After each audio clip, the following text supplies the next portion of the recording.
இனிமே நான் சொல்றத செய்யல. யாரா நீ? யாரா நீ?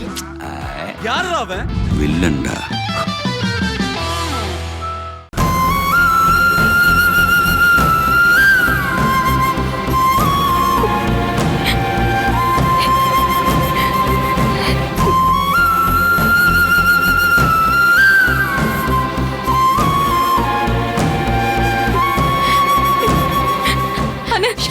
அம்மாக்கு என்னாச்சு? எப்படி இருக்காங்க இப்போ?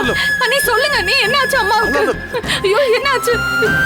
நர்ஸ், அம்மாக்கு என்னாச்சு? அவங்களுக்கு ஒண்ணும் இல்லல்ல? மேடம் கொஞ்சம் நிதானமா இருங்க.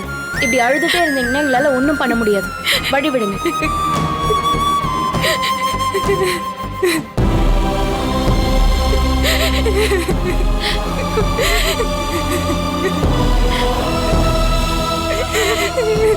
சக்தி, அழாம இரு. அத்தைக்கு ஒண்ணும் ஆகாது. அவங்க நல்ல மனசுக்கு எதுவும் ஆகாது. அவங்க நல்லபடியா பொழைச்சு வருவாங்க. அம்மாவுக்கு என்ன ஆச்சு? யாராச்சும் கொஞ்சம் தெளிவா சொல்லுங்க. நான் சொல்றத பொறுமையா கேளு. கோயிலுக்கு போய் சாமி எல்லாம் கும்பிட்டுட்டு கோயில்லயே உட்காந்து 2 பேரும் பேசிக்கிட்டு தான் இருந்தோம்.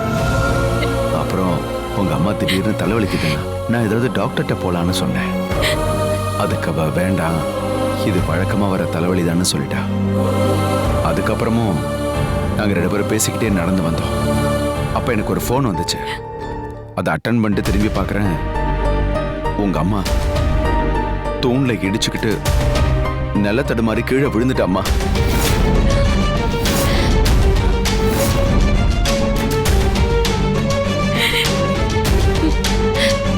எனக்கு என்ன பண்றதுனே தெரியல. அதுக்குள்ள அங்க இருக்கிற எல்லாரும் வந்துட்டாங்க. அப்புறம் ஆம்புலன்ஸ்ல ஏத்தி ஹாஸ்பிட்டலுக்கு கொண்டு வந்து சேர்த்துட்டோம்.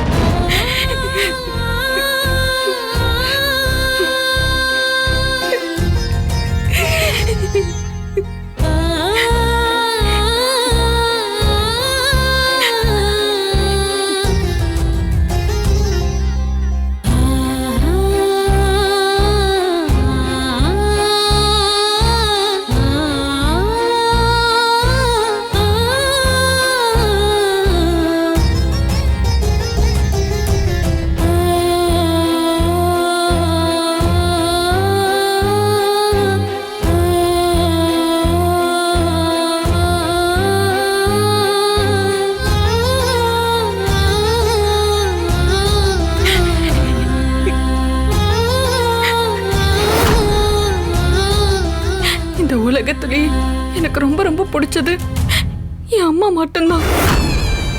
எனக்காக ஆற, எனக்காக சிரிக்கிற, எனக்காக மட்டுமே வாழ்ற ஒரே ஒரு உசுறு அவங்க மட்டும்தான். எங்க அம்மா எனக்கு அம்மாவா இருந்து அவங்களால முடிஞ்ச வர எனக்காக எவ்வளவோ பண்ணிருக்காங்க. ஆனா நான் ஒரு பொண்ணா எங்க அம்மாவுக்காக இது வரைக்கும் பெருசா எதுவுமே பண்ணதில்லை. என் அப்பா உட்பட எல்லாரும் என்ன ராசி இல்லாதவன்னு சொன்னாலும் என் அம்மா நீதான் என் மகாராணின்னு எப்பவும் எனக்கு நம்பிக்கை கொடுப்பாங்க. நான் யார்கிட்டையும் எதுக்காகவும் கையேந்தி நின்னதே இல்லை. இன்னைக்கு எங்க அம்மாவுக்காக முதல் முறையா உன்கிட்ட வந்து கையேந்தி நிக்கிறேன். அவங்களுக்காக என் உயிரை கூட எடுத்துக்கோ, ஆனா அவங்கள மட்டும் காப்பாத்தி கொடுத்துரு.